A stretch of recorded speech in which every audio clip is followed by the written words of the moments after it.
Good evening, everyone. I'm Professor Jonathan Birch, Professor of Philosophy at the LSE. It's a pleasure to welcome you to this event on saving Britain's wildlife, part of the Philosophy Live series, co-sponsored by LSE's Centre for Philosophy of Natural and Social Science and Global School of Sustainability. Now, think of those huge animals that used to live here: woolly mammoths, giant elk, wolves, lynx. We've not seen that kind of wildlife in this country for a very long time. But we were, for hundreds of years, doing pretty well at the small things, particularly wildlife such as insects. More recently, even very small kinds of wildlife have been under serious threat. I read recently about a survey of Britain's insect populations. To estimate the insect population, they used the so-called splat count, which is the number of insects that hit a car's windscreen per mile of driving, and they do surveys across the country of this splat count, and just estimated that insect populations have fallen by about 75% in 20 years. So something very bad and worrying has been happening to Britain's wildlife.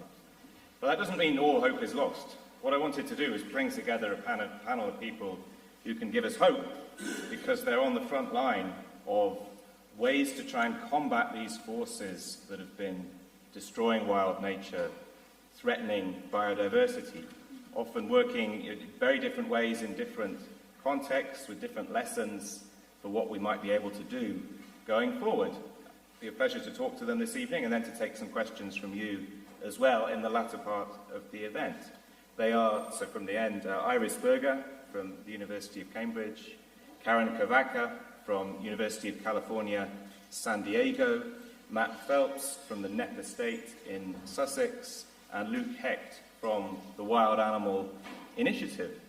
And to start, I want to bring you in, Matt, because Knepp is in a way quite local to here, just outside London, in Sussex, and is a very high-profile example of an approach that's come to be called rewilding.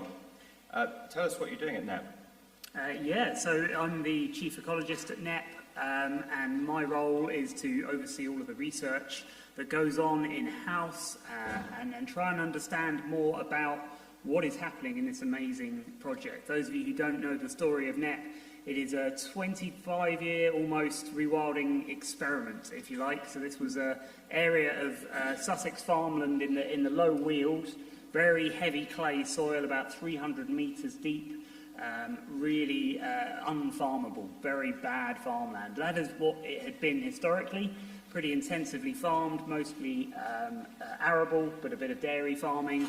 And the farming just hit a dead end, basically. It's a common story, it's not unique to Knepp, but there is a lot of farmland now that is ceasing to be profitable, financially viable, and a lot of farmers who are faced with this quandary of what to do, basically. And the owners of Knepp made a very brave decision to experiment with this new, at the time, concept of rewilding. So sort of letting nature lead the way, removing all aspects of the farming, selling off the machinery, ceasing the arable crop growing, and letting nature sort of take hold, if you like. And the crucial part of that puzzle was putting back animals. So like Jonathan was saying, you kind of need to, when you're dealing with a situation where a lot of things are absent, and I often use a metaphor of like a jigsaw puzzle or a Jenga tower. It sounds a bit childish, but it's more stable, it's more complete when all of the pieces are there. So one of the kind of integral points of what we've done, the ideas of what's happened at Knepp and in similar projects, is you put back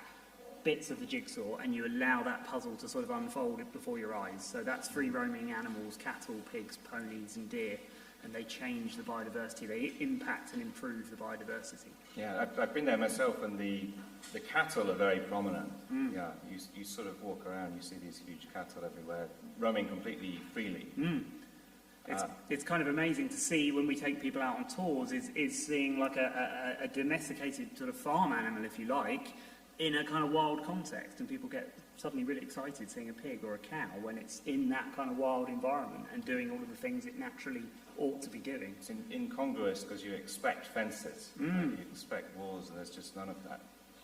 I'm interested in how far you want to push this? So are you actively looking to reintroduce predators, for example? And what sort of controversies have you faced with local communities? Yeah, not yet. So I should sort of stress that when I give talks about NEP, I have a slide with the links on it, just to kind of get people excited and think about the fact that predators ought to be in these landscapes. But we're certainly not talking about predators in lowland England anytime soon. There are people working on those sorts of projects elsewhere in the UK, and I do think things like links should and will happen in the next decade or so. But at the moment, what we're working on at NEP particularly is things like beavers, getting wild beavers back into Sussex. We're the only county between Cornwall and Kent that doesn't have wild beavers, and just trying to communicate the importance of these, what we call keystone species, these ecosystem engineers, which transform landscapes. You don't have to do as much of the kind of hands-on intervention as a conservationist if you have these pieces back in place, basically. So yeah, we're always trying to push the conversation to sort of what's next. We're certainly not resting on our laurels at NEP. And I mean, what have you experienced pushback, I suppose? I mean, I can imagine various possible kinds of pushback. There's the kind that says, well, this should be farmland, you're not feeding people. There's that kind of pushback. And then there's the, well, are these animals going to escape? Are they going to threaten my neighbouring farms? It might be different kinds of resistance. Yeah, there's been a lot of controversy right from the start, and you can imagine anything that is sort of seen as, abandoning farming, which is essentially what the estate chose to do, in itself was seen as controversial. It was kind of described as unpatriotic and sort of disloyal to, like, the farming community, if you like. All sorts of controversies. Less so people thinking the animals will escape. I don't think that's necessarily one that's come up much, but it is seen as sort of, what's going to come next, basically. People are particularly with the farming, the food versus farming. But the important thing to stress there is that productivity is very high. We're getting more yields from land that is productive now than we ever have. What are the products then? What are the products of NEP? Well, ecotourism is the biggest one, arguably, now. So about a third of the income comes from the ecotourism, people camping and going on tours. We still produce a lot of really good meat, so about 10 or 15% of the income a year comes from the meat from the animals which we cull, because we don't have the predators, of course, so we are having to act as that predator to reduce numbers and balance the numbers. So we have really organic venison and beef and pork. So humans are in effect the predator here. Yeah, You're absolutely. Not introducing wolves. Yeah. You're the predator. Yeah, that's right. But the human element as well is that sort of messaging of explaining the positives around why these things are important, and the benefits for well-being, human health, physical health, mental health. The landscape itself is healthier now. We know that from all of the research that has gone on in so many ways. It's healthier because it is sort of finding its own way. And as soon as you bring things like beavers back into the mix, it then becomes even more rich and biodiverse. So it's all about trying to sort of reinforce that positive messaging to people. So in your role as chief ecologist, I mean, do you see yourself as creating here a model that others can emulate? Because I suppose there's also that criticism that this is a very sort of special and lovely place, but it couldn't be widely emulated, because if it's relying on ecotourism, that inherently you couldn't have the whole country run in that way. You couldn't rewild a large percentage of Britain. Yeah, it's an interesting angle on the sort of, would we kind of dilute the market if we had too many NEPs, I suppose. But at the moment, there's there doesn't seem to be any slowing down in the sort of growth of this particular market. Ecotourism now is worth, I think, something like 10 billion a year in the UK. A big chunk of that now is rewilding. There's rewilding projects of a sort in basically every county in England. It's really kind of definitely formed a bit of a mould which others have found that they would like to do for themselves. There's a lot of these sort of country estates and areas of farmland that are not financially viable any longer, and NEP has sort of set a bit of an example of how you can do things in a different way. So from your point of view, the market is currently very undersaturated. There's room for a lot more of it. Do you have any views on what the ideal for Britain is? Should we be rewilding 30% of the country, 10%, or is it always going to be small? Well, I mean, as a minimum, it should be sort of 1.5 to 2%. That's what Rewilding Britain have talked about, that sort of number as a minimum. That's still less than the amount that's covered by golf courses in the UK, as an example of the kind of amount of land we're talking about. You know, we are committed to 30% of land made better for nature by 2030. That is written into law. You know, so I think we need to be looking at the examples of projects like NEP, seeing how it works on that scale. This is the crucial thing, is when we think about nature recovery in sort of small pockets, it works much better when it's done at scale. And what we're really concentrating on at NEP is now how we sort of create the corridors between what we've done and sort of neighbouring landscapes in Sussex, because, you know, biodiversity needs big swathes of rich habitat, essentially, in order to flourish. Yeah, I like the idea of golf courses as the benchmark. Exactly. If we're not giving back to the wild as much as we're using to play golf, you know, we've got a problem. And no one's talking about playing out golf courses to grow food, really. Right. Yeah. No one makes. You that think of argument. it like no one makes that argument about golf courses. No. Yeah. So it'd be wonderful if any of the other panelists have any questions for Matt about what's going on at NEP. I have a question. Yeah. I'm interested in the idea that you could almost work yourself out of a job with rewilding. You'd be complete enough, you could bring in enough predators that even though now what you do involves a lot of hands-on intervention, ultimately that doesn't always have to be the case. Oh yeah, even though what you do now involves a lot of hands-on intervention, that doesn't always have to be the case. Maybe talk a little bit more about that vision of getting away from always tinkering, always being involved, or whether that's always going to be part of the conservation vision. Yeah, it's a good point. I don't know which microphone's closest. That microphone didn't sound quite right. No, it's a really good point, and what I would say to that is currently, again, the trajectory has been increasing. I mean, NEP now employs 4 times as many people as it did when it was a working farm. I suppose selfishly, for my benefit, what I work in is monitoring and research, so that will kind of always need to be there with any rewilding project. You've got to start with a kind of baseline monitoring so you know what you're beginning with, and then what you sort of get and build, hopefully, is increasing as you go along, that you need to find that out. But we don't actually have many people working the land, so to speak. That is not a part of what we're doing any longer. And you're right, that a successful rewilding project arguably is one in which you can actually step away quite significantly, and actually you don't have to do very much at all. The main interventions now really at NEP are sort of controlling the animal numbers through deer stalking and that sort of thing. Yeah, you mentioned using culling to control the populations. I'm curious how you decide which animals to cull, how you do it, and how you think it compares to what they'd experience through natural predation. Good question. So there's 2 separate sort of answers to that. One is the deer culling. The deer are the only animal that we can actually control on site, as in they don't have to be taken away for slaughter. So they are shot in the field, and we have a trained team of stalkers who go out and do that. They're out literally tonight doing that, and they are incredibly experienced in terms of which animals they're choosing. They're generally going to be favouring the younger, healthier animals to sort of boost the genetics of the herd.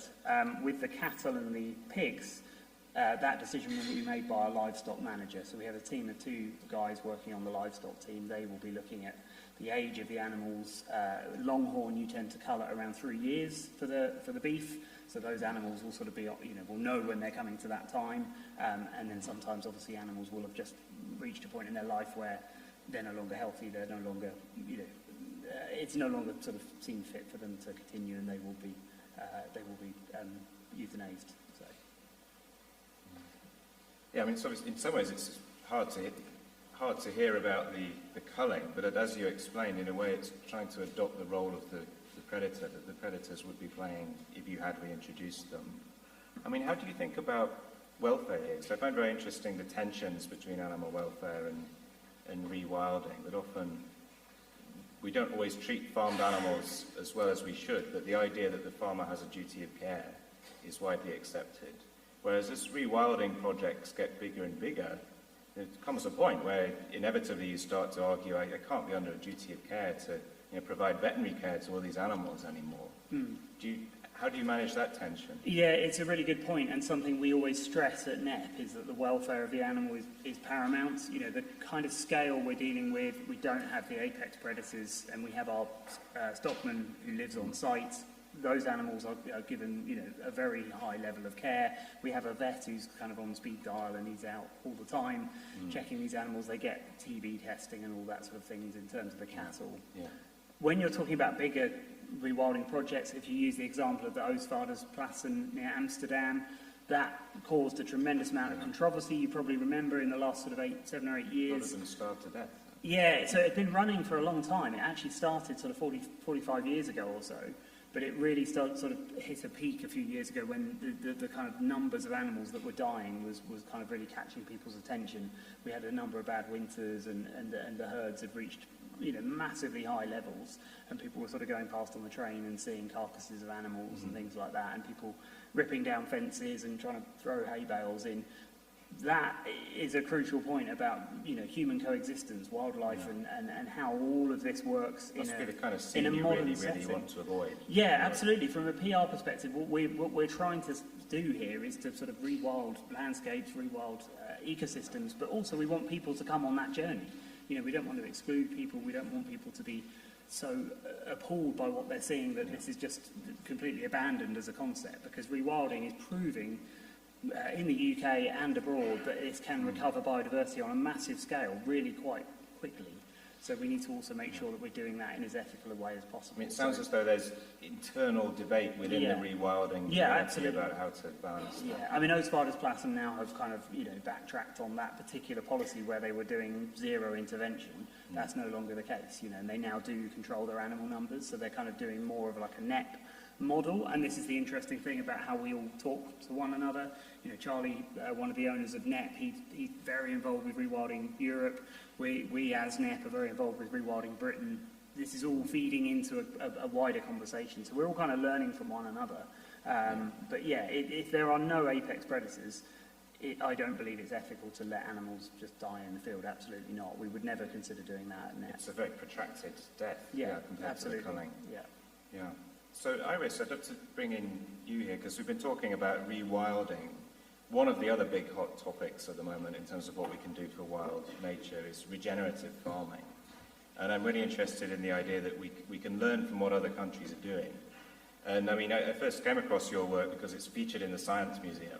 There's an exhibition on the future of food in the Science Museum with equipment from people like Gregor Mendel and Louis Pasteur and Haber of the Haber process, and your bird recording equipment is in the exhibition, featured as, you know, this is what cutting-edge research into agroecology is showing us. So tell us about the study and what it showed. Yeah, so, well, I do feel a bit like a fraud because all my research has been in the tropics, and for my PhD I looked into farming practice. I don't understand how that could possibly make you a fraud. Well, an panel discussion about saving Britain's wildlife, maybe. But we have a lot to learn from what's going on there. Potentially, and there is a question about how it transfers to other countries as well, for sure. So I looked into a farming practice called zero-budget natural farming, ZBNF. I know it's a bit of a mouthful. But this state in the south of India called Andhra Pradesh, which is a state of 80 million people and 6 million farming households, the state is currently aiming to convert all the farmers in that state to this zero-budget natural farming practice. And so I looked into the food production, economic profit, and biodiversity outcomes of that. Well, I mean, the study to me was remarkable, right? Because a lot of people, they hear about this. So zero-budget natural farming is supposed to be, you know, no synthetic fertilizers, no synthetic pesticides, and people say, well, yields are going to go down, and that's not what you found. No, so I found basically it has the same yield as conventional agrochemical-based farming in the region, but the profits drastically increased because ultimately, the input costs were a lot lower. I mean, the whole movement really started as an attempt to do something about the high agrarian stress in the area. You know, farm suicide rates were really high, and really went ahead of this massive policy decision, not as a sort of love for biodiversity or nature per se, but really sort of as to do something about this precarious living conditions of the farmers. And sort of now people are starting to do research how that actually impacts biodiversity as well, for sure.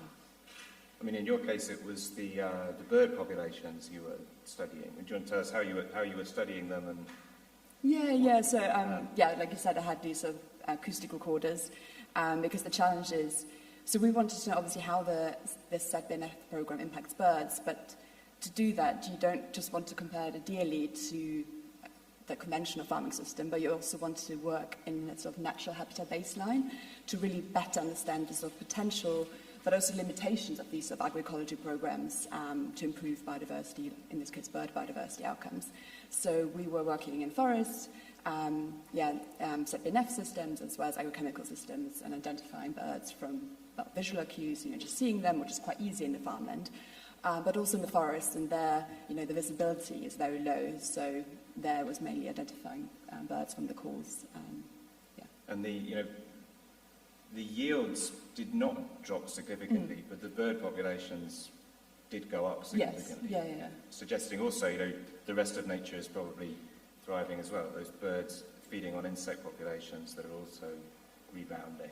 Yeah. I mean, there is obviously a question how good birds are indicators of biodiversity at large, and obviously birds are relatively easy to study compared to other taxa, so you could then probably go into a discussion about, like how equitable and how representative they are of biodiversity response at large. But we did find, for example, groups of birds that do feed on insects did increase, so suggesting it would increase your insect population as well, for sure. It's like, to me, what I hope is that it's a success story. It's the world's largest agroecology program, as far as I know. Sounds like in Andhra Pradesh they want to roll it out across the entire province now, which, as you say, is has a population the size of Germany. So it's almost unimaginable that a Germany-sized area of this entirely natural farming approach. And if I understand it correctly, it really shows the benefits of not just having tiny little islands, because we have organic farming here, but it's about 2 or 3%. It's these tiny little islands surrounded by conventional agriculture. Whereas here, in Andhra, it's starting to be the other way around, right? You're actually getting seas of the zero-budget natural farming. Yeah. So I guess it is really quite unique in that sense, having this sort of top-down structure in place where you have, a district-level coordinator to even just a head farmer in every village, demonstrating how this is practiced, encouraging the farmer to adopt it, starting potentially only in parts of the land because there is, it is a high risk to transition to this form of, to transition in general to a new form of farming. So they're trying to take some of that risk away initially, but having this sort of quite top-down approach, having this training in place, really allows sort of whole villages, farmers to learn from each other and sort of learn together to adopt this new approach. And like I said, especially for birds, these are species that respond at quite larger scales. So to actually see a response, you do really need whole villages, to transition at the same time. Because, especially because these farming households are very, very small. These are very small fields. So it wouldn't really do much having just an individual farmer transition to that. And which is the challenge with loads of the sustainable certification schemes. So, for example, Rainforest Alliance, which is like the little frog that you have on the bananas, for example, you buy. Often they have the challenges. They have quite strict criteria you need to meet to be part of that scheme, but it is not the same if a single farmer in a big sort of sea of chemical-based farming transitioning to a whole villages or whole region adopting these principles. So do you think the Science Museum has this contention that this could be the future of food, which is quite provocative because, as you said, it started out as trying to reduce the costs of Indian farmers to help lift them out of poverty, increase their profits. It's this very human-centered movement in that way. But the benefits for nature are surprisingly good. So the Science Museum has it up there as could this be the future of food? What do you think? Is this a model that you want to see being rolled out more widely? I don't think there's a silver bullet to this. So yes, we should definitely test it, and there has been huge interest by other countries in the global south. There are currently field trials happening in Sri Lanka and Zambia, and I think there is potential, but I think all these solutions the performance is so dependent on the sort of local socio-ecological context. The crops are growing, the wild species you have in the area, the culture of, the society, like social cohesion of the farming community. There's so many factors in place that dictate how sort of successful, in a way, how a given farming practice is. So I'd be hesitant to say, let's roll out SEC-BNF everywhere, including in the UK. I think it's very much like we do need to test it. And especially the government-affiliated organisation that's in charge of rolling out the programme, they do encourage farmers to sort of test these SEC-BNF, practices, and adapt them to their particular field of the farmers are working with as well. So, farmers are encouraged to sort of, giving them more agency as well.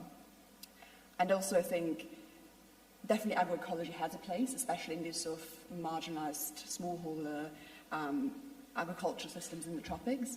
But in other systems, it would be very hard to match the yield of sort of conventional high-tech, high input systems. So I think, it probably won't be suitable in loads of other situations, and they're potentially more something like precision agriculture, where you sort of use drones to target where you're applying agrochemical inputs, but trying to lower them through having, using these technologies. So, I think we should step away from trying to find one single solution that's going to work everywhere, but just work out what's going to be suitable in different contexts. Enormous amounts we can do to reduce the use of pesticides. Even if we're not eliminating them completely, even the zero-budget natural farming doesn't eliminate them completely. There's still some use of neem oil. Yeah, so it's trying to, because it started as a social movement, the idea is to really reduce the cost to the farmers and so maximise profit. And so farmers are encouraged to use basically locally available ingredients, sort of not bought from big agribusinesses, and sort of ending the dependence on them. But that also then can include sort of neem and chili oil and sort of working that way, but not preemptively using it, more as a response, how are your pest populations, what's their size, do we need to apply it, and in what quantity.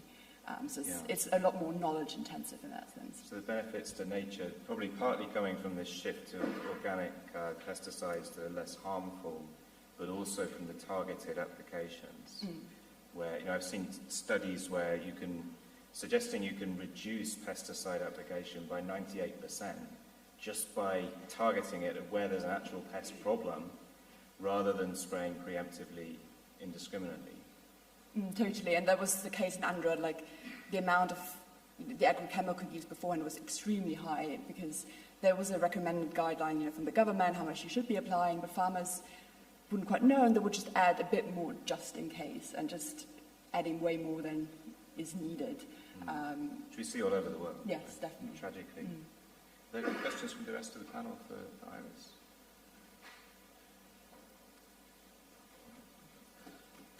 So do you have any, were you able to study, or do you have any hypotheses about why there were these positive effects for bird biodiversity? Like, for example, did it attract birds from the surrounding area, or increase their survival or reproduction? Yeah, I think it is sort of working down sort of the trophic cascade, the lack, of synthetic, pesticide use, increasing the population of insects, I think we talked about earlier, and potentially they're also trying to sort of diversify the cropping system in general, just making, having different crops growing at the same time, creating more different habitats. That could be a potential benefit as well, whether it's more sort of longer survival or long population, I'm not sure, but it was just the activity in general, how the birds we saw that increase. So, Karen, I'd like to bring you in here. You're a philosopher, you do philosophy of conservation ethics, and that people might imagine that means you sit in an armchair reflecting on thought experiments about conservation or something like that. In reality, you work closely with scientists, you've done quite a lot of field work in the Galapagos Islands. Tell us about that, and tell us what we can learn from what's been going on in the Galapagos. Yeah, well, the Galapagos are an exciting place because globally they're billed as one of the biggest conservation successes that exists anywhere. Since the Galapagos National Park was formed, there haven't been any extinctions of endemic species, and counting insects and plants, and all the other kinds of biodiversity there. It's about 1,500 different endemic species across this very small set of islands. So lots to learn thinking about how that kind of success has been achieved and if that kind of success is still possible going forward. A couple things that you notice when you start looking at how conservation has been achieved in the Galapagos is one, as was already mentioned by Matt, it involves, are we swapping? Yeah, very good. It involves a lot of killing animals. It just does. And that's a hard truth that has to be reckoned with in pursuing any conservation projects. So really famously using guns, Australian snipers from helicopters, using poisons, using all kinds of methods. There's been a lot of attempts to eradicate invasive goats and invasive rats and other invasive mammals from the Galapagos.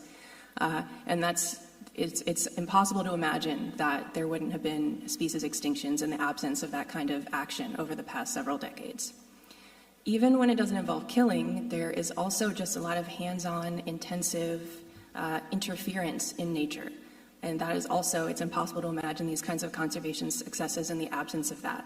So there's captive breeding of tortoises, there's hand-raising and hand-rearing finch chicks in captivity as well in order to save them from fly parasites. The list goes on and on and on.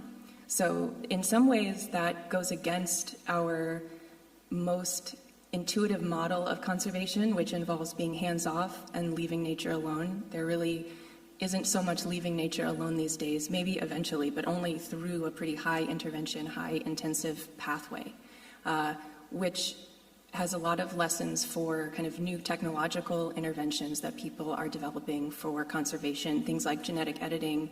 A lot of us maybe have a quick impulse to think that the more high-tech and intervention-y something sounds, the more suspicious it is.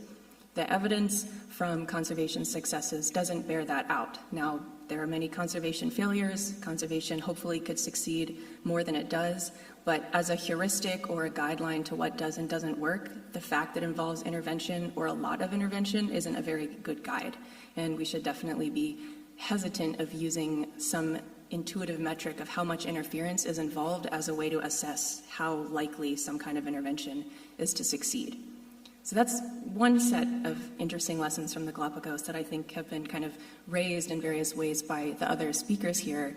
Another set of lessons, I think, has to do with thinking about the human population of the Galapagos.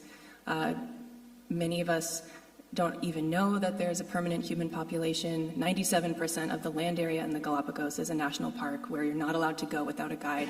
But even so, there's a permanent population of well over 40,000 people whose livelihoods are almost all based on ecotourism. And the future success of conservation in the Galapagos largely depends on the buy-in and the ownership and the activity of the permanent population, as well as people who visit for tourism. And so I really appreciated Iris's points about human-centered conservation interventions, or even interventions that start out as being about helping people improve their livelihoods, which also have conservation benefits, as opposed to a more top-down imposition of a policy that may or may not be good for people who live up close with the wildlife in their lives and in their communities. So yeah, continuing to think of it as human-centered. That's what a lot of the work I have done there has involved. Working with high school students to do scientific research, training them about natural history and about the scientific research process, and just raising their level of ecological sensitivity while also trying to make sure that the scientific work that's done there gives back to them and to their community, as opposed to just being like yet another resource that's extracted for the interest of people who live far away.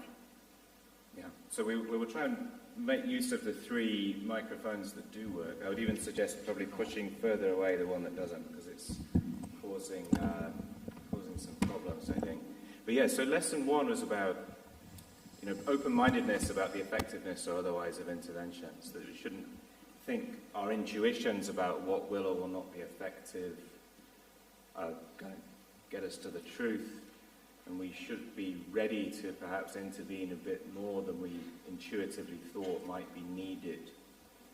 And then lesson two is about getting the buy-in of local communities being absolutely central. Yeah, and I mean, I'm sure these seem like lessons that are cutting across the examples we've heard. I mean, what are the challenges you faced in trying to get that buy-in from the local communities?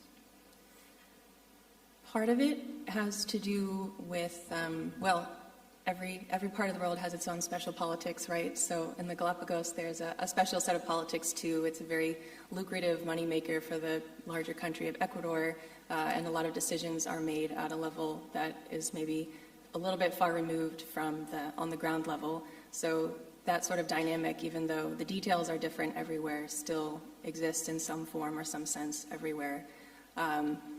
Yeah. So what to do about that kind of a problem? Education, but not in the sense of telling people how things are and how they should do things and how they should change, but education in the sense of making scientific research and monitoring something that is for them as well as for everybody else. So I can imagine with the NEP project, for example, Matt, that sort of monitoring, one, it can create jobs for people, which is really, really exciting. But it's also the sort of thing that even when people aren't employed doing it, can be really, really rewarding sort of experience. So citizen science is a growing kind of movement in many parts of the world these days because people get a lot out of participating in it, but can also participate, it can produce scientific data that really matters for conservation efforts.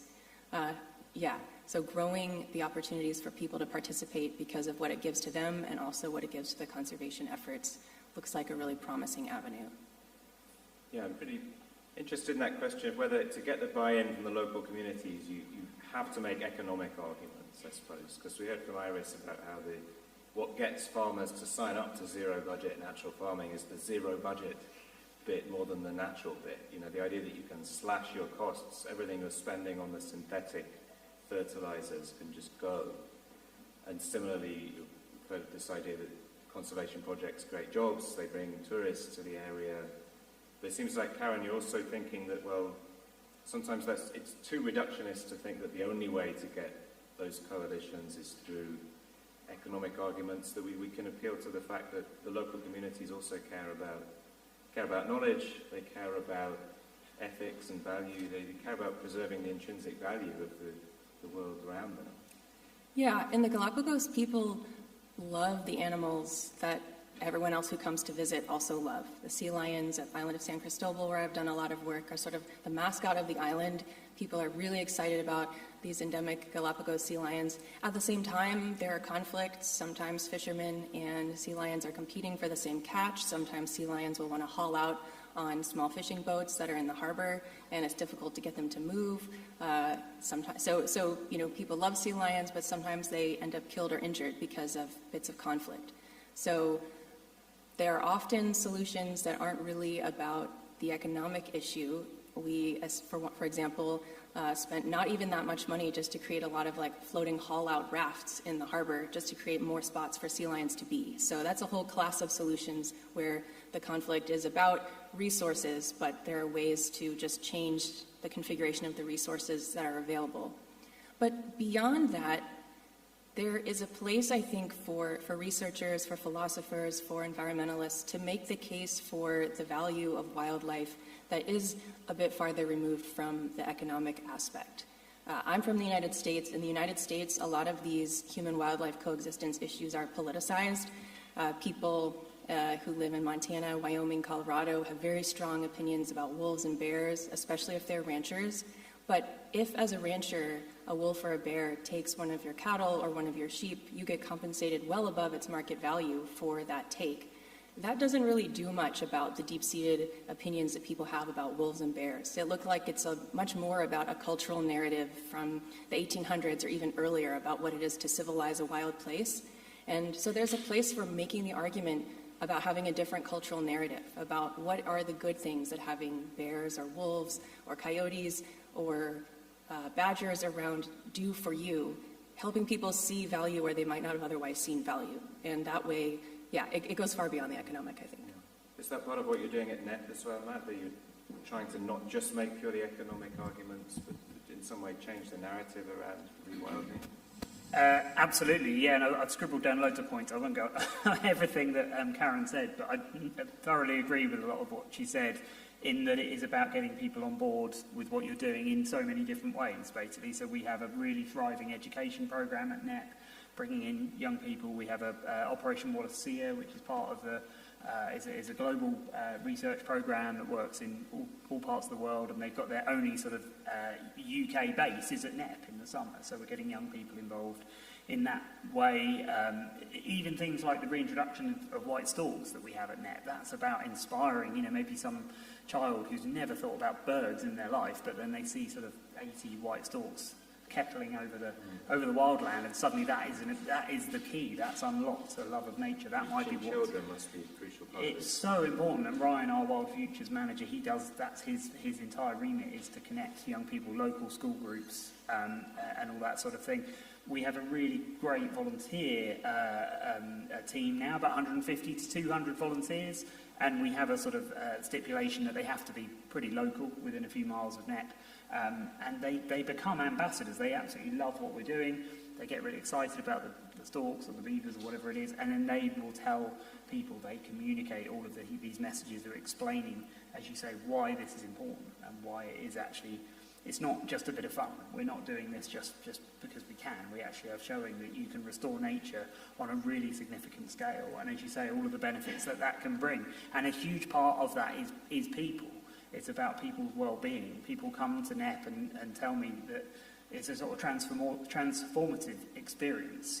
People haven't experienced, I haven't experienced that kind of wildness in the south of England until I discovered NEP. It is like being in somewhere far wilder, so somewhere you imagine you have to go abroad to experience, basically. And that is really special to understand that we can get that back, and that actually we're spreading that positive message.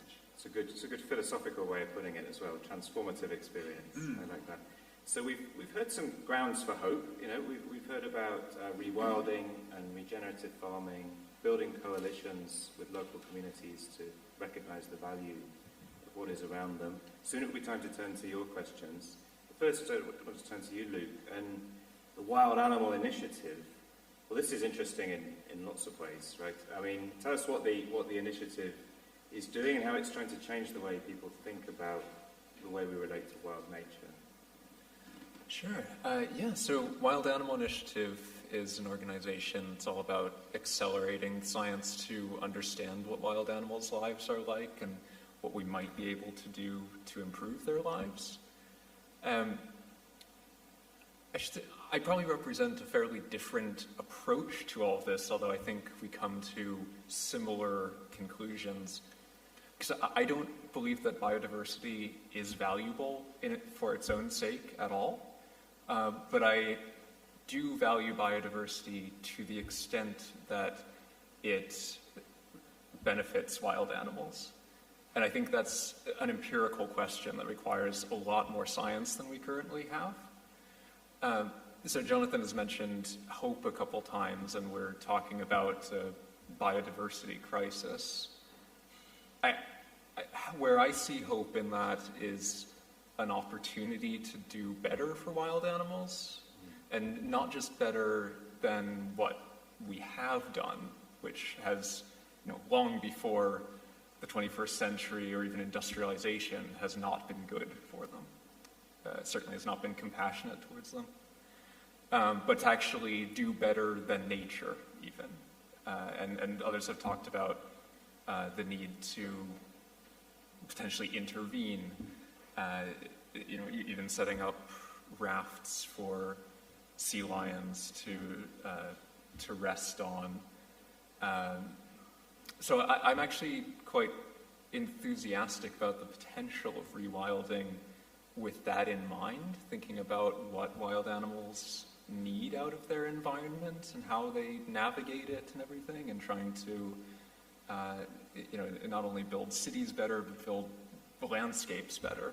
But before we get to that stage, we have to do a lot more research, basically, and that's a lot of what Wild Animal Initiative is working on. Yeah, I mean, there's a couple of ideas we should unpack there. I mean, obviously, if you say you don't think biodiversity matters, that sounds brutal. But what you mean is you don't think it matters intrinsically. Yes. You think what matters is the experiences of animals as they live their lives. Right. So we can talk about the biodiversity of the plaque on our teeth.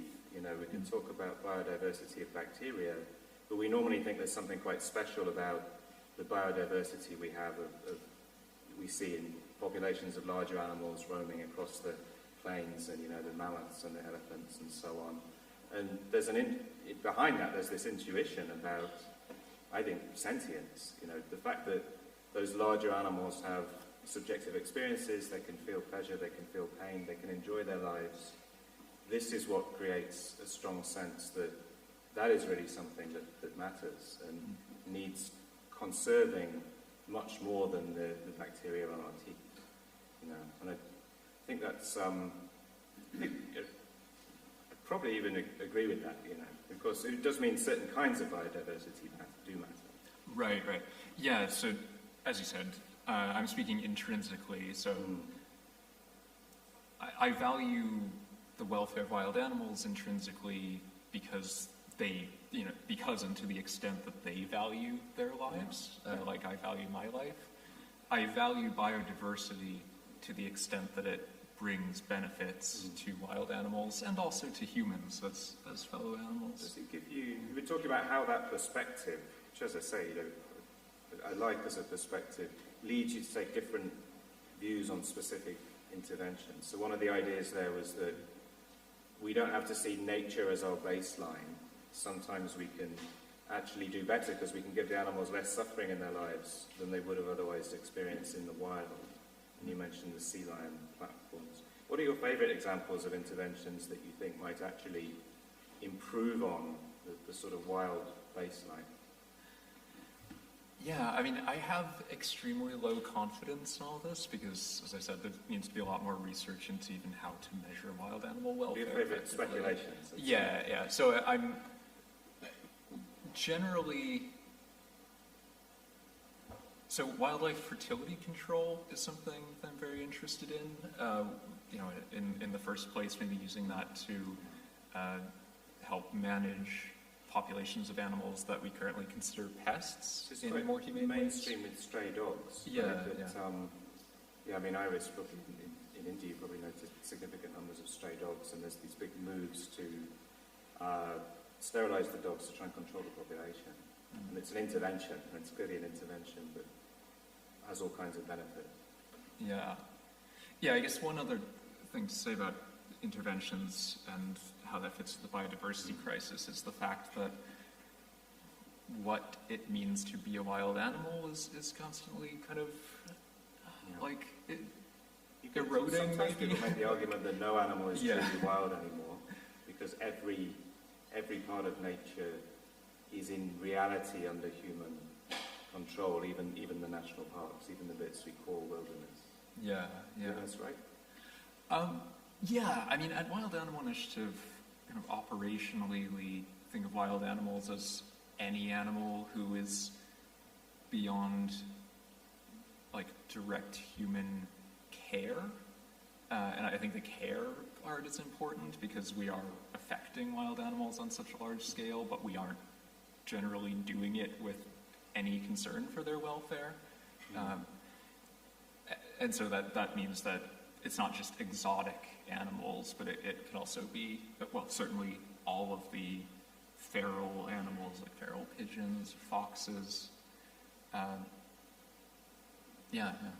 But generally with other interventions I'm excited about, it's kind of more from principles of wanting to identify what the major threats to wild animals' welfare are. Some of them will be very much the same as the threats to biodiversity. Yes. Things that make animals miserable and make them suffer, same kind of things that are wiping them out. For the most part, but one area where that might come apart, for example, is sometimes in conservation modeling, do these demographic sensitivity analyses to determine what life stage of an animal it's best to intervene in, where you have the most leverage to increase their population size. And that might be adult or juvenile, or their reproduction or their survival. And you can do that for population size, but in principle, if we have an idea of what their welfare is like through their life or in different contexts, because the challenges and opportunities they face will change through their life. there might be parts of their life history that are especially high leverage, where we can act there to kind of meet their needs, and that might lead to a larger population. I think it probably would, though it might not be the same stage that you would target if you're just focused on biodiversity. Yeah, I mean, do you want to give an example of that? Are you sort of thinking that, well, you know, a lot of the suffering might be in very young animals? Yeah. So I have a big soft spot for bears, and if you know, typically if you imagine what it's like to be a bear in the wild, you picture an adult like going about the life they've evolved to live. But if you were to be born as a bear, like even in a species as formidable and with such famous parental care, you still have like a 50-50 chance of surviving your first year of life. And if you're purely taking a biodiversity approach, you would look at that, again, a bear is a generous example. If you're thinking about many fish or insects or lots of other animals, it would be a trivial percentage that make it through their first year. Taking a pure biodiversity or conservation perspective in this modeling framework, you would look at that and say, okay, there's not much point in improving the survival or welfare of those individuals because they will die for all of these reasons anyway. So we should instead improve the survival rate of ones who make it to adulthood.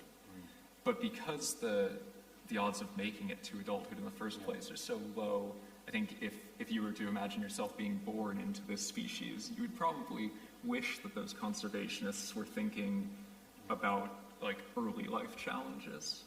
And so that's one of the things we try to pay attention to. It's pretty fascinating, yeah. So it leads you to think that mainstream conservation science might have an adult bias. Yeah. They're far more visible. They're often the examples that come to mind when we think about these animals. Yeah. But often the biggest survival challenges, the highest mortality rates are in the younger animals. I mean, presumably these issues must come up at NEP, Matt. You know, with probably a lot of calves don't make it to adulthood. Yeah, I mean, there's loads of points, again, that Luke made that I was going to pick up on, and one being the idea of what is wild and what is not wild. And it's, as I said at the beginning, it's really interesting how when people come on a tour at NET, they're kind of just as excited to see their first turtle dove as they are to see a pig roaming wild, you know. And then there's that interesting conversation around why we don't have wild boar, you know, why we won't tolerate wild boar in the UK. And one of the arguments that is used against it is there are no proper wild boar because they're all so sort of semi-domesticated and we have sort of feral pigs.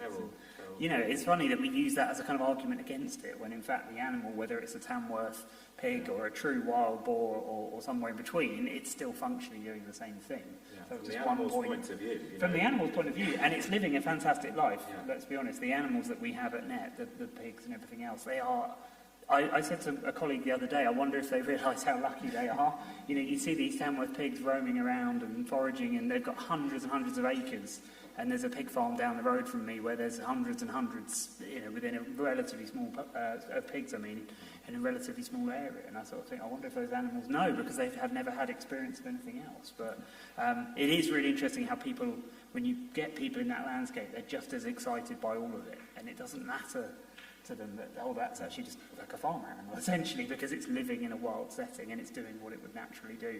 But yeah, absolutely, from a welfare perspective, all of these things come up all the time. As I said at the beginning, the welfare of the animals, be it something we've reintroduced, like a beaver or a stork, or the cattle and everything else, the sort of driving elements, the welfare is always paramount, and we're always thinking of that. And actually, in fact, with reintroduction projects more broadly, you know, there is a set of guidelines now that you adhere to. The IUCN has a sort of rule book, if you like, of what you must do in terms of, you know, we're looking at things like black vein white butterfly at the moment.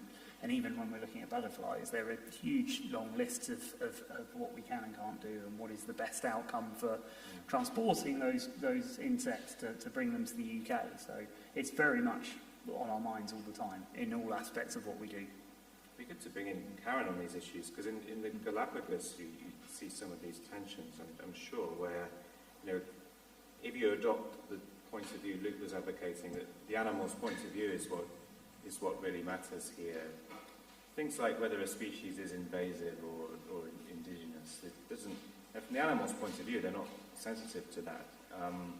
Could argue that shouldn't really matter that much. Whereas in mainstream conservation science, of course, it matters enormously. We don't want these islands to be full of finches having good lives. We specifically want these finches. We want the species that exist now to continue to exist in the future and not be displaced by invasive species. So that's a big ethical issue, isn't it? It is, and I think there's room to question two pretty central ideas in conservation on the grounds of the kinds of concerns that Luke has raised. One is the extent to which invasive species are really always so bad in the first place. And then the second one is some of the ways that we decide how to differentiate one species from another.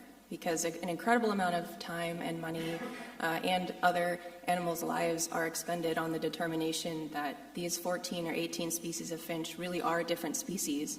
And depending on how you want to slice and dice the genetics or which species concept you want to use, you really could come to different conclusions about how many different finch species there really are. It comes back to the question of the value of biodiversity.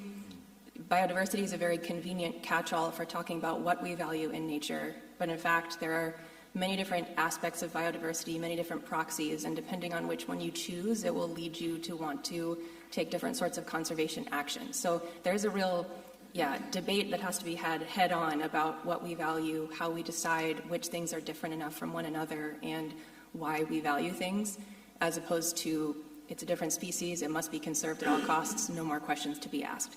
Similar with the invasive species, lots of invasive species cause harms to humans or to other animals, but not all of them do, and rather than have it be sort of a knee-jerk reaction that we always try to control invasive species, whether or not that's even possible, there's a lot of room to rethink under what conditions we would want to try to eradicate or control an invasive or a non-native population. It's huge in Australia and New Zealand as well, isn't it? You get these debates about predator-free New Zealand, whether everything invasive can realistically be removed. Yeah, so huge issues, and if you're like the LSE and you're trying to establish a global school of sustainability, these are exactly the kinds of debates we need to be having, different viewpoints we need to be being represented. It'd be great at this point to turn to questions from the audience. Be questions about anything we've been discussing. We've been discussing rewilding, regenerative farming, building coalitions with local communities, how to handle trade-offs between welfare and other conservation goals like keeping out invasive species. I think there will be a roving microphone. Please wait for the microphone to come to you so that the online audience can hear your question. Questions from the online audience are also really welcome too, and we will take some of those later. Let's go over here with the microphone. I think there's two microphones. Yes, okay. Thank you. Hi, thank you. So I have a question for the panel, and I would like you to kind of like bring us back to the reason why we're here tonight. So I would like you to consider what you know and what you're passionate about, and I was wondering if you can share with us, the audience, maybe not a prescriptive recipe, but a reflection of actions that could be an invitation for thought, or maybe palpable things that we can do for wildlife and that we can impact Britain today. So can you give us that insight of, from all the things that you have done and learned and been exposed to, what can we do today to improve wildlife? Concrete actions today. I mean, let's allow tomorrow as well. It's quite late today. But come on, what can we do right now? Iris? Go vegan. Really? Maybe a bit controversial, no, but drastically reduce the amount of animal products you consume, because the amount of land that's used to produce food that's then consumed by animals is huge. I mean, we could free up so much land that could be rewilded, obviously, in the public room. So I think, considering how much animal products you eat, you could have a potentially huge impact on how much land we have for conservation. And especially considering also where your products are coming from. So a bit controversial, but I think we should also consider, well, I think you said earlier, like there are some, people that are a bit critical of that, thinking about what are the trade-offs with other land uses, and obviously food production is a huge thing, and, there is a potential that we're just focusing, restoring biodiversity here, how are we offshoring food production somewhere else and areas that are far more biodiverse?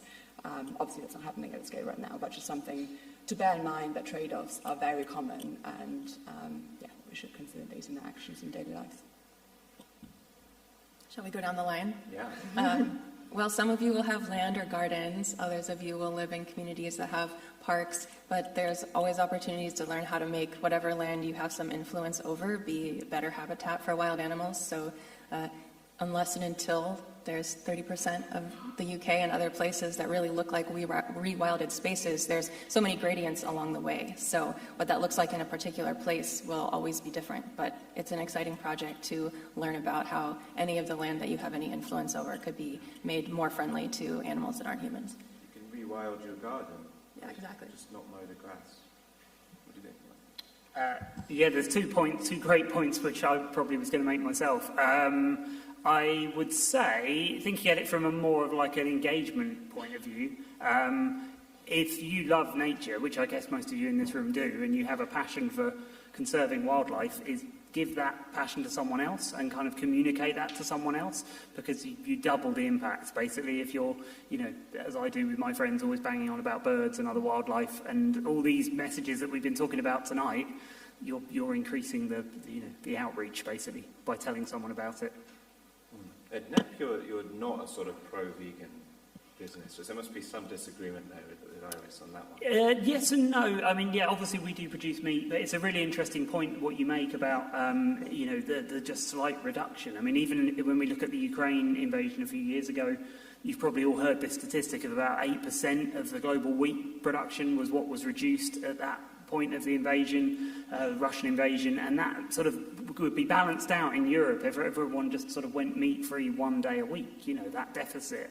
So, yeah, and that's 8%, and you think, what could we do with that land that then is being used to produce essentially food for livestock? So, we're not, because we produce meat, we're not saying everyone needs to go vegan, but absolutely reducing meat intake. Reducitarian, yeah, as people say. Absolutely, yeah. Well, first I'd agree with Iris on going vegan, but yeah, since they haven't gotten mentioned yet, you can watch where you step also, looking out for small animals like insects and snails in your path. And I think generally, especially if you have a garden or something, thinking about how animals navigate the landscape you create, like if you have a feeder out, maybe even having it near bushes so that they feel maybe safer from predators, have some sort of cover, help improve their lives. Wonderful question. Yeah, let's take another one. Let's go to the front row here next. Andrew Ross from Global Garden. It's arguable that the lack of any financial value for biodiversity has caused its catastrophic decline.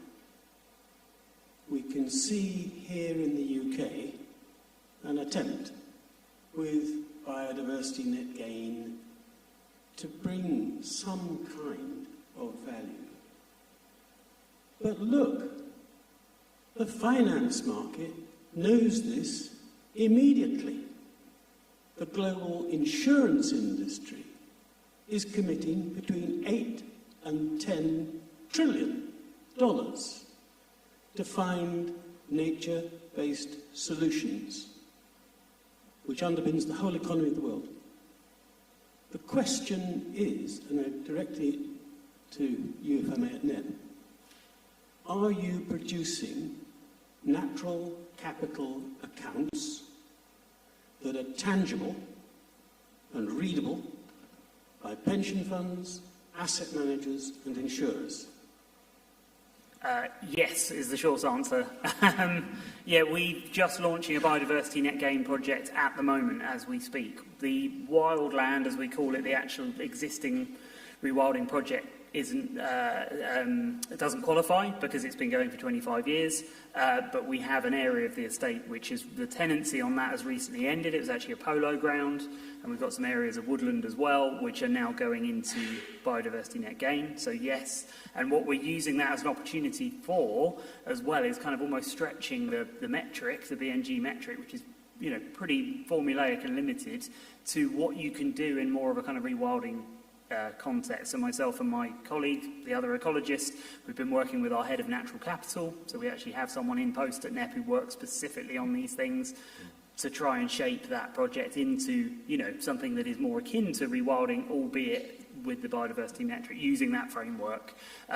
We've also recently had a wildland carbon report produced last year, which was based on research done looking at the carbon storage in the wildlands. So Nancy Burrell, who's the daughter of the owners of NEP, she did a load of this research doing core sampling of the roots of scrubland plants to understand what that sort of root to shoot ratio is, because a lot of the models, things like the iTree model, which is sort of modelling the root to shoot ratio of carbon storage, massively undervalues what is actually being stored in scrub. And what Nancy and her team found is that actually we've got significantly more, sort of 4 times more carbon storage going on in the scrubland. And that is massive in itself, because then we're not, we're changing the messaging on not planting trees, not bringing in lorry loads of trees that you're planting in the process you're releasing carbon. In doing that, you can actually let landscapes naturally regenerate, which is better for the biodiversity, better for the wildlife, but it's also storing a lot of carbon as well. So that can then feed into things like the voluntary carbon market as well. That question of how you change investor behaviour is so crucial, isn't it? It's just great that you're already thinking about that. Let's take a question from the second row this time, middle of the second row. And here comes the microphone. Thank you very much. Fascinating presentations. Thank you so much. I'd like to bring us back to specifically saving Britain's wildlife. And we are at London School of Economics and Political Science. My question relates to the current government's policies and changing of the planning landscape, where organisations like the RSPB are running big campaigns lobbying to try and prevent some of these changes and the impact on Britain's wildlife. Now, I don't know the answer to that, but the need for housing, and which is a human intervention and a human need against other land uses and wildlife, I think is a very topical and current issue, and I just wonder if at least some of the panel might have a view on that. Yeah, it's a great question, and I'm sure at NEP this is very personal to you, right? Yeah, absolutely. We were chatting about this in the green room beforehand, of this constant threat of development, particularly in Sussex where we are. And actually one of the examples Rachel Reeves, I think, gave in a recent speech was very much relevant to the NEP area and the Arun Valley, which is nearby, which is heavily designated for all sorts of reasons, but particularly a tiny snail, which is only present at about 4 sites in Britain. And Rachel Reeves rather sort of dismissively said, oh, why are we not building 10,000 houses here because of some little snail that no one's seen? But again, it's all about that messaging of saying, well, these corridors, these areas, even if we're not talking about one individual species, we've got to try and protect these corridors. That is very much relevant to NEP. We've had a threat of recently of 4,000 houses right on the edge of NEP. Obviously we understand that we need to have houses, people need to have places to live. It's about making sure we're influencing where these things are going in a sensible place, not putting them right next to a massive rewilding project which is cutting off that possibility of connecting NEP with our neighbouring sites, because NEP is, for all its sort of biodiversity brilliance, it is hemmed in by a dual carriageway. We've got a pretty big town of Horsham nearby, it's closing in. So what we're trying to do is try and say we need to keep those corridors open for wildlife to be able to move through the landscape. It's infuriating, isn't it? Because it's one thing to acknowledge that there's a serious, difficult trade-off. We might sometimes end up thinking that development takes priority. We heard about it in India, where so many people living in poverty. There's obviously a need to lift them out of poverty.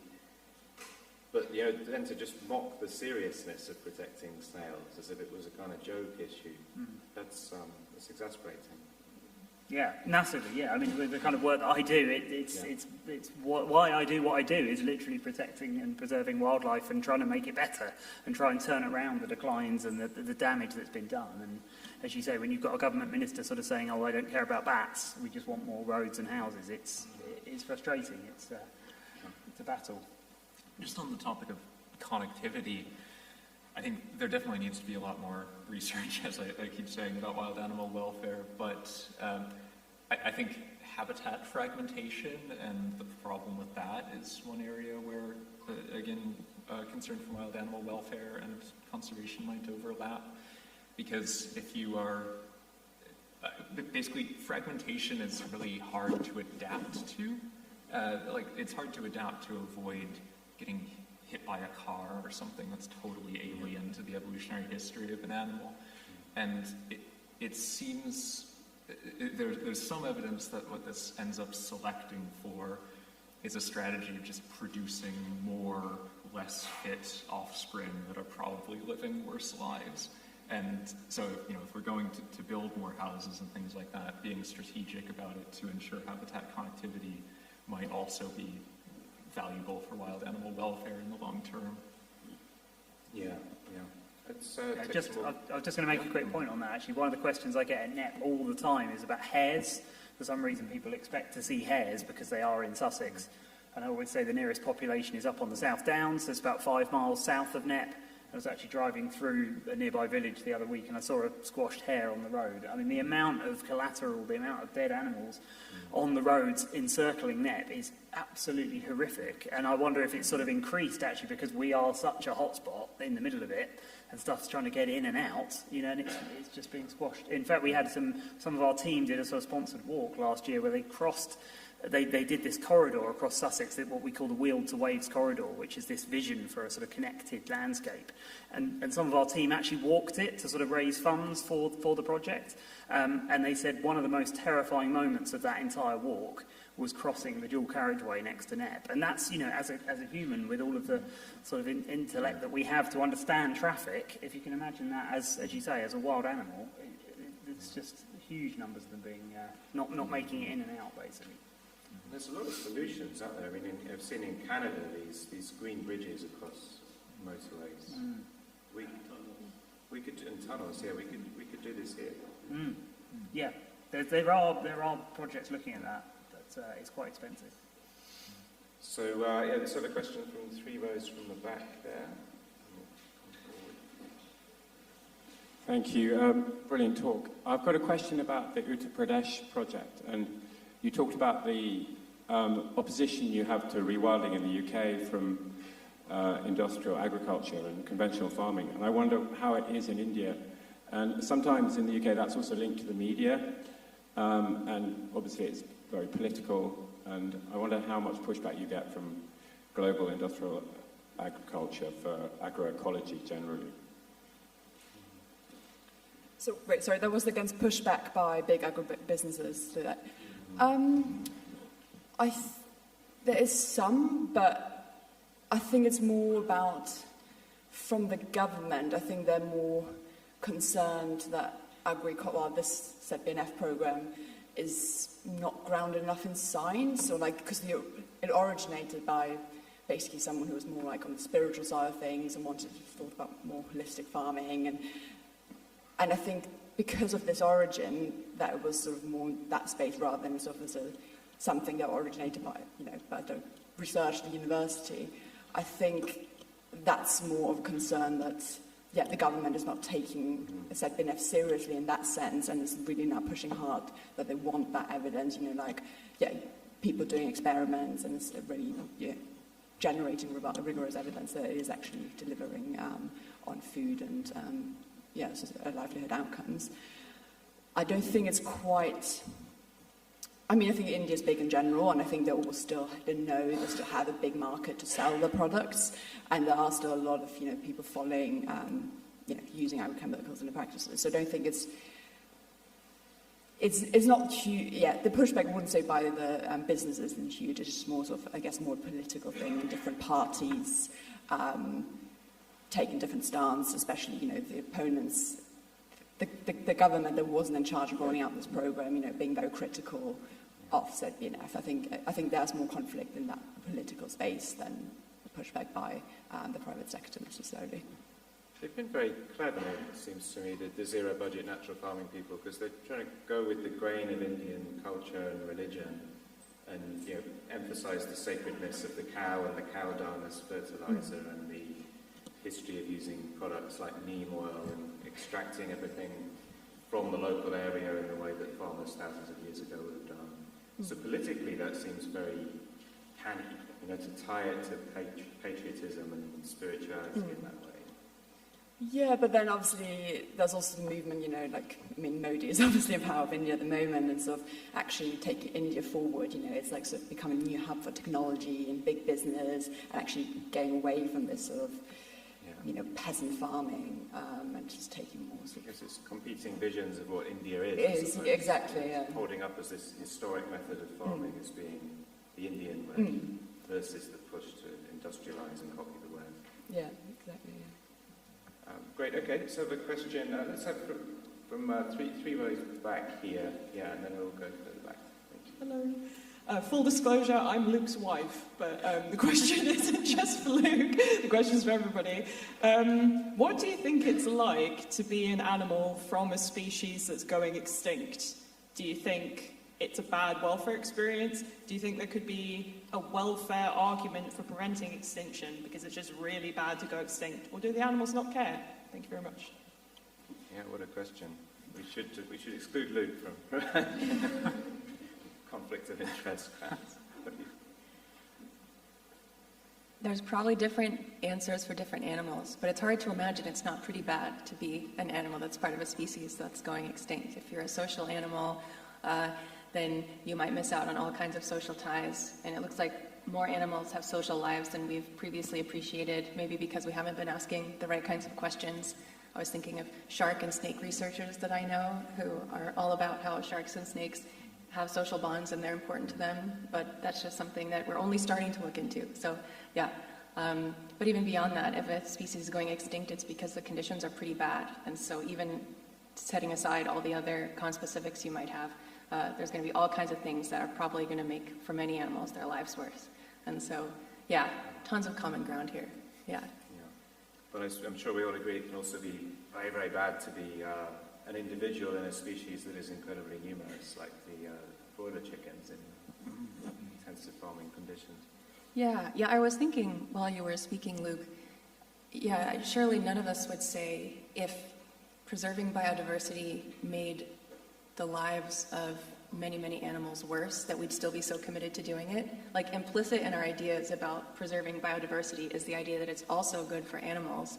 And then you raise this question about, well, how often is that true? Or how often are we taking actions to preserve biodiversity in a way that's actually good for animals? And it really just, it pulls on this thing that so many of us assume that actually still needs to be supported. And I think that's so interesting and so helpful because it's a big pillar of why we care about biodiversity. We care about it for many reasons, but that is for sure a necessary aspect of why we think it's important. It's a real, ethically extremely interesting. Yeah, I mean, the whole deep ecology movement, as it's called, is absolutely about valuing the richness and biodiversity of nature. So it's deliberately centering that rather than centering the individual animal and its experiences, which is quite a different tradition in philosophy. Huge amounts of alignment between these traditions. But yeah, it's good to have that critical pressure, isn't it? If you value diversity, why is that? Is it because of what the animals experience? Yeah, okay, let's go to the second row from the back. Thank you so much. A bit of a futuristic question, so maybe for Dr. Karen Clark. I just read an article recently. There's millions and millions being spent on trying to bring back from extinction things like mammoths and dodo birds. And do you think these are sort of massive vanity projects for a bunch of tech bros, or do you think there's something noble to that pursuit in the way of undoing some of the damage we've done? I'm so glad you asked this question. Yes, colossal biotech is the culprit behind this latest, people have called the mammoth de-extinction a publicity stunt, and that seems not inaccurate to me. So what's good about this kind of technology? There are lots of good things about it. It connects to things like biobanks and frozen zoos. Like, one imagines that life for humans and animals may get quite a bit worse before it gets better. And if we were able to have biological samples frozen and preserved through time that we could use in future captive breeding or reintroduction projects, that seems super important and super, super valuable. So there is an aspect to this technology that seems like it shows how much we care about the future if we're willing to invest in it. On the other hand, the dire wolves, the mammoths, they are not in any interesting sense a revived, now non-extinct species. It's not clear that the lives of the dire wolves are going to be all that good. And there's just all kinds of funny business going on. So one of these dire wolves is named Khaleesi, and she's billed as a female. This takes us deep into questions about how to define these kinds of things. Khaleesi doesn't have a uterus, for example, because it's just not how they did the gene edits. And so we're so far from it being the kind of thing that it's supposed to be.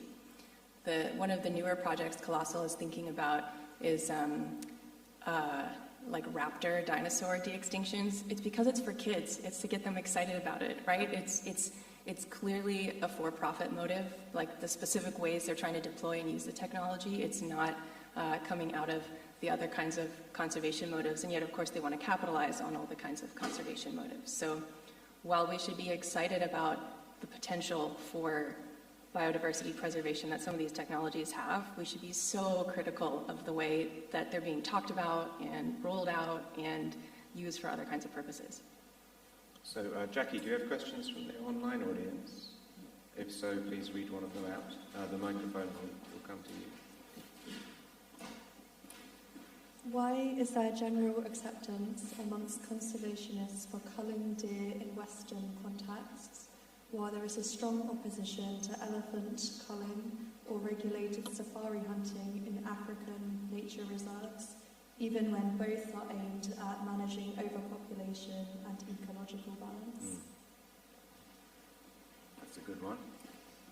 I mean, Matt, obviously deer culling is a big part of what you do. Does that mean you would also defend the trophy hunting and safari in Africa? No, not necessarily, no.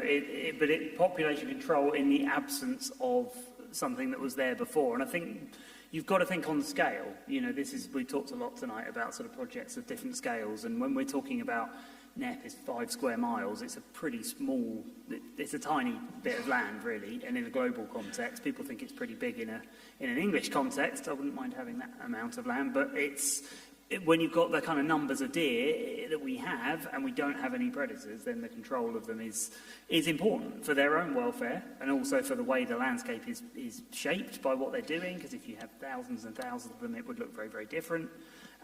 It is that sort of idea of the human playing an apex predator. It's also important, though, not to, and I think some of us touched on this earlier, but that idea about deer being sort of, it's a problem that needs to be solved. Deer belong in the landscape. They deserve to be there. And we're very careful with our messaging not to say, the deer are an issue that needs to be solved. It's just about controlling the numbers in terms of what is healthy for the population. Yeah. Any other thoughts on this? It's quite interesting because the whole, trophy hunting is extremely strongly condemned usually in discussions. I think the question is quite interesting. Yeah, I think trophy hunting in general, personally, I'm appalled by it. I don't understand why you would want to do it. But at the same time, I think we do need to give the local communities, give the decision-making to them. If this is the only way for them to generate income, and otherwise the land would be used maybe to convert it to agriculture or something else, and you wouldn't sustain any sort of wildlife.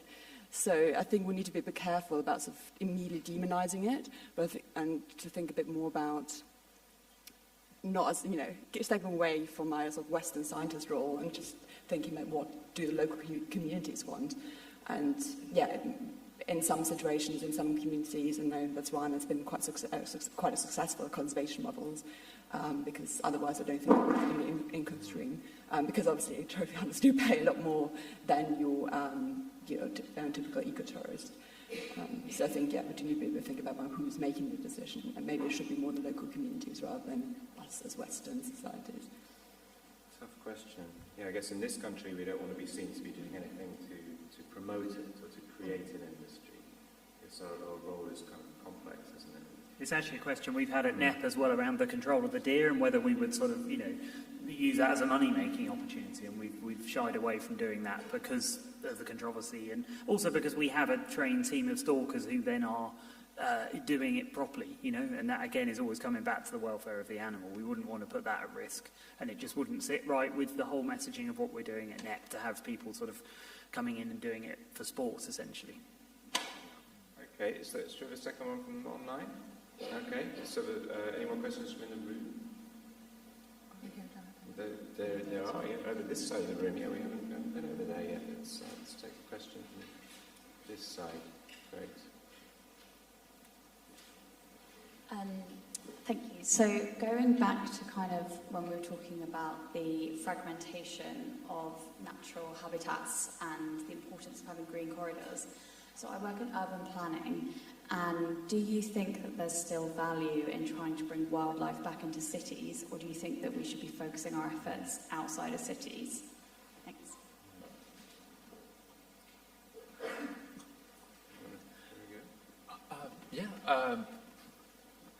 I mean, as always, I'm sort of unsure of that. It depends on how they're brought back into cities. I don't think the fact that they used to live in a city, and this would apply for any sort of rewilding, is in itself enough of a reason to bring them back.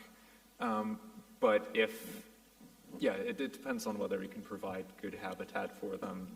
We think they would live good lives.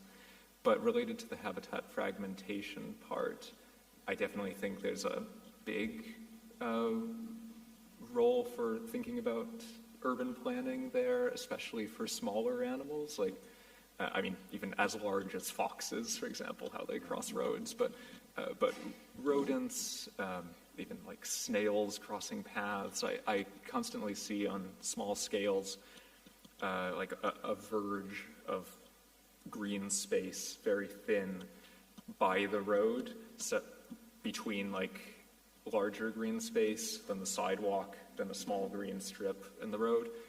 And I feel like, again, this requires more research, but I feel like that's sort of creating a trap for like invertebrates, attracting them to make this dangerous journey across the sidewalk for not very much reward of food and stuff like that. So I think that's a good area to explore. Okay, well, this has been absolutely fantastic. Thanks to all of you for your excellent questions, and let's thank our panel for all of their answers.